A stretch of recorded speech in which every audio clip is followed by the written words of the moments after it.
Hey guys, Ragnarok Hyper Revived here, and I just wanted to give my perspective and personal thoughts on the Metal Gear Rising Revengeance demo. First of all, for anyone who's ever followed my original videos, which is probably no one, but anyway, I don't like Platinum Games, and I think that's pretty clear with my Bayonetta review, link in the description if you haven't seen it. But Kojima Productions has always had great writing, and I thought that maybe Kojima Productions writing plus Platinum Games action would equal a pretty decent game. One of the main issues I always had with Rising was its fucking name. What the fuck is a Revengeance? No, I'm not getting over this. It's such a dumb name. One of the major arguments for the lack of stealth in Metal Gear Revengeance was that it's not a Metal Gear Solid game, and therefore it's not focusing around the stealth aspect, instead it's focusing around the action aspect. However, Metal Gear 1 and Metal Gear 2 were not Metal Gear Solid games, and yet they very much emphasized the stealth aspect of it. Yes, you were still supposed to kill people because there weren't enough technological advancements back then in order to make a game where you can actually get through the entire game without killing a single person, like in Metal Gear Solid 2, Metal Gear Solid 3, and 4. Also, Metal Gear Rising was originally a Metal Gear Solid game. It was Metal Gear Solid Rising, and it was supposed to have a very prominent stealth feature. Now, I figured it was going to be Predator stealth, like Batman Arkham Asylum or Assassin's Creed, because you're Raiden, you're a ninja, you're going to be able to do things that Snake just isn't capable of doing. Therefore, there would be a more Predator stealth focus rather than a defensive and strategic stealth focus. But there's not. And they completely took that out, and they added instead this complete hack and slash action focus, which is what Platinum Games is known for, which is what bothered me. I was like, what happened to the core stealth that made Metal Gear? This isn't Metal Gear if you just take out that core function. It's even more so than Solid Snake, even more so than the Patriots or whatever else that makes Metal Gear. The stealth is one of the core things that identifies, that is the essence of Metal Gear, and they completely took it out. Or not completely, we'll see in a bit. So right off the bat, I noticed that free slicing was exactly how I thought it was going to be. You don't just point your sword and slice it down as freely as you want it, kind of like Skyward Sword.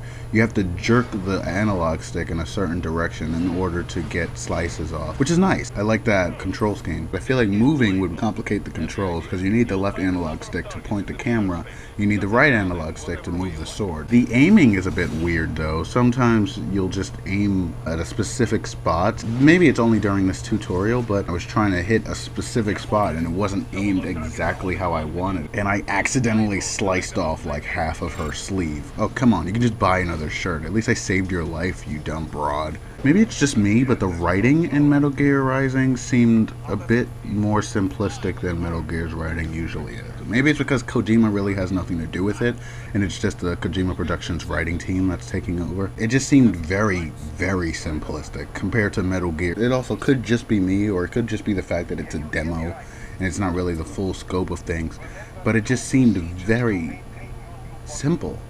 Like, I was able to understand everything. And I don't know, something about it just made it seem like not Metal Gear to me, except the sequence where Raiden's in this little jet thing. That was very Metal Gear to me. There's this black guy with cornrows who kept moving this woman's coffee mug, and I couldn't understand. Maybe that's kind of Metal Gear-ish, the small little Easter eggs, the little symbolism. I couldn't understand what that was about. So actually it's kind of intriguing me, and I hope to understand that more when I play the full game. But this sequence is actually very Metal Gear. I can see it. It's very Metal Gear. And Platinum Games did this incredibly well.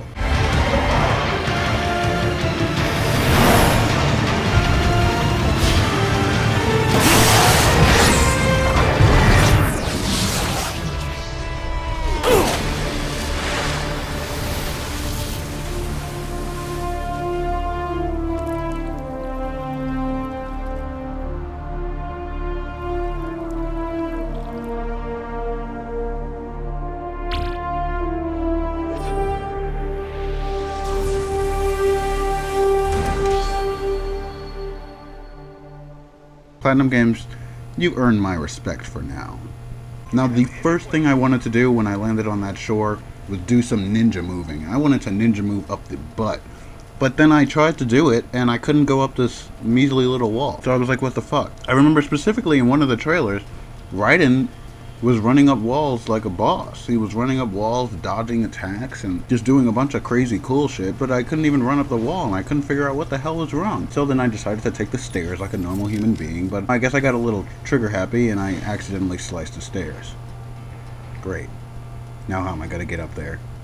After spending about 5 minutes faffing about, I finally managed to find some way to get up there, which is that I was able to ninja run up a tiny wall, but not the big wall that I tried to ninja run up before. These cyborgs come with stealth camo and you have to fight them. It's the first real fight of the game. Now the battle system was fairly nice, but I don't see the reason for the action controls. I feel like free slicing should have a little more precedence in the battle, but it's nice when you got a combo going and then you go into free slicing. And what's cool about these enemies is that they don't die. They just don't die at all.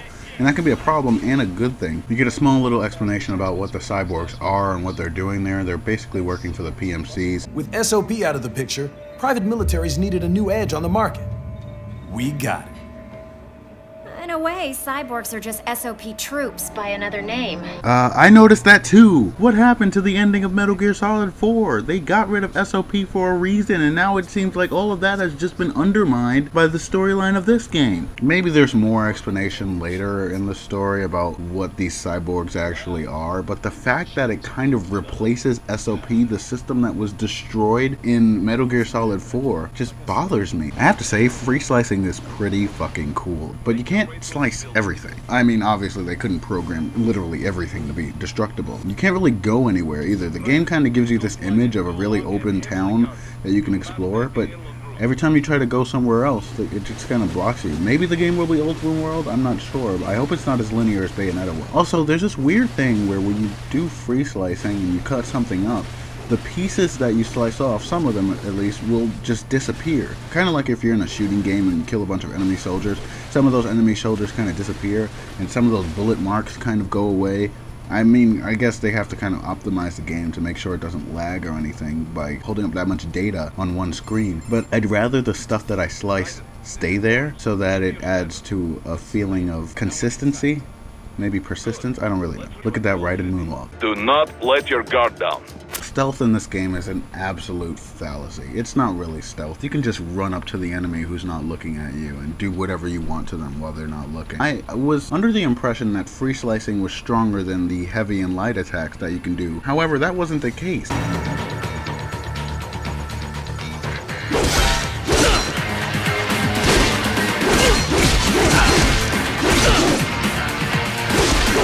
That has to be the bluntest sword in existence. That sword couldn't cut a fucking fly in half, let alone this cyborg guy. I sliced him. The combat log says 20 hits, and he still hasn't been. I thought if I just aimed it right, aimed a nice lethal attack, it would cut him clean in half, and he would be dead. That's what I thought was going to happen.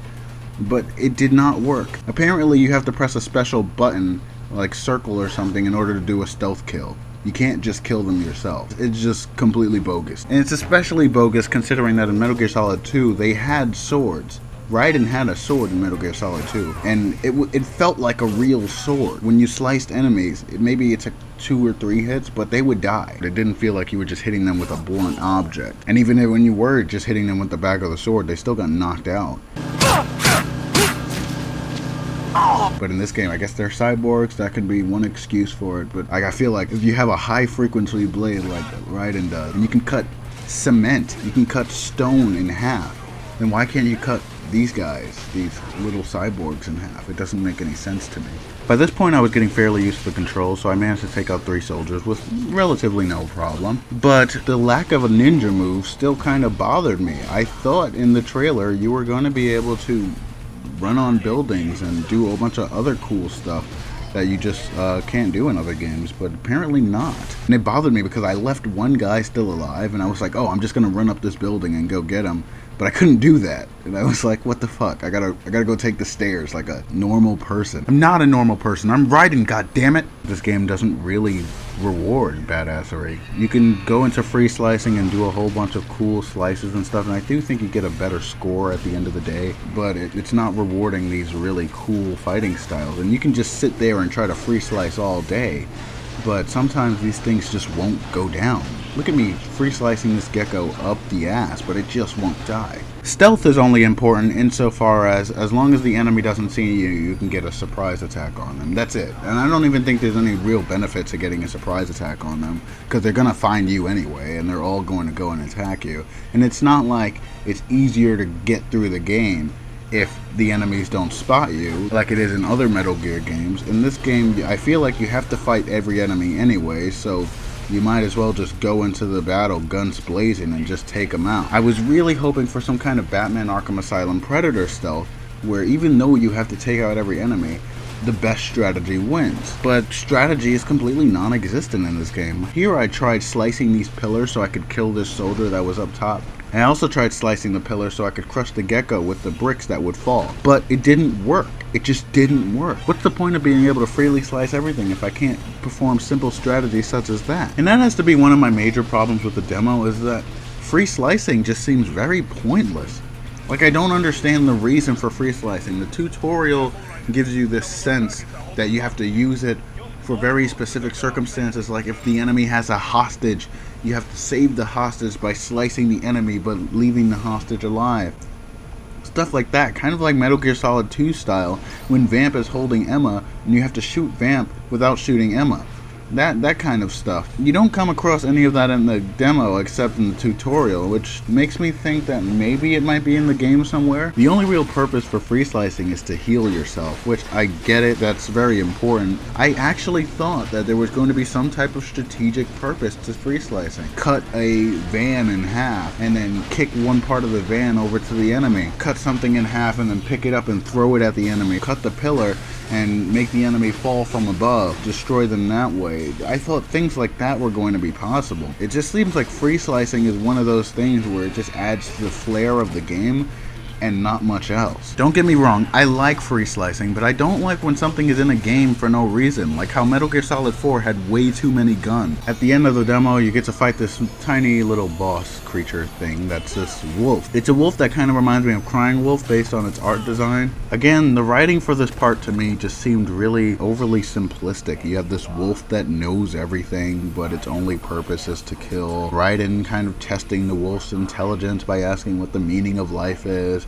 and the wolf not giving a straight answer. It was just simple to me. Not to use that word in a completely negative connotation, I don't think it's an incredibly bad thing. Again, there's still a lot more to see, so I don't know if the writing gets any deeper from here. Now, the boss fights kind of bother me. Metal Gear Solid has always had amazing boss fights that required a high level of strategy and competence to be able to do. In this game, it seems like any loser could just press a bunch of buttons and get this boss finished with.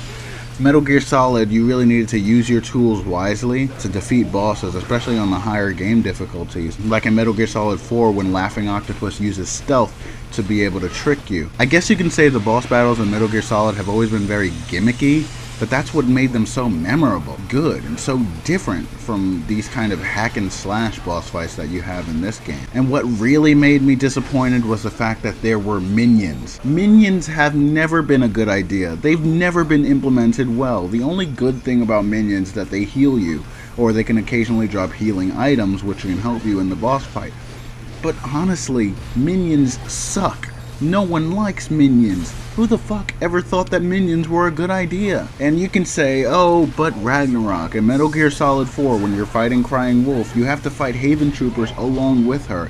Isn't that kind of like minions? No, it was not. Minions happen when the boss gets beaten down and he's like, oh god, I need to recuperate. Here, come fight some soldiers while I jerk myself off on the other side of the map. In Metal Gear Solid 4, the minions, quote unquote, the Haven Troopers, were fought alongside Crying Wolf. And it's not like Crying Wolf just went off to take a break or something and get a cup of coffee. No, you actually have to fight Crying Wolf at the same time as you fought the Haven Troopers. That's what makes it different. And then the final point I wanted to make is the score system. I don't like a computer scoring me on anything. I hate Scantron for that very same reason. When a game starts scoring me on how well I did in a battle, I'm like, fuck you. So I just don't like scoring, and for there to be scoring in a Metal Gear game, it's just very much Platinum Games. It's so Platinum Game. Thank you guys for watching. I hope you enjoyed this. Tell me what you think about this game. Do you think I was a little hard on it? Leave your thoughts in the comments below. Bye.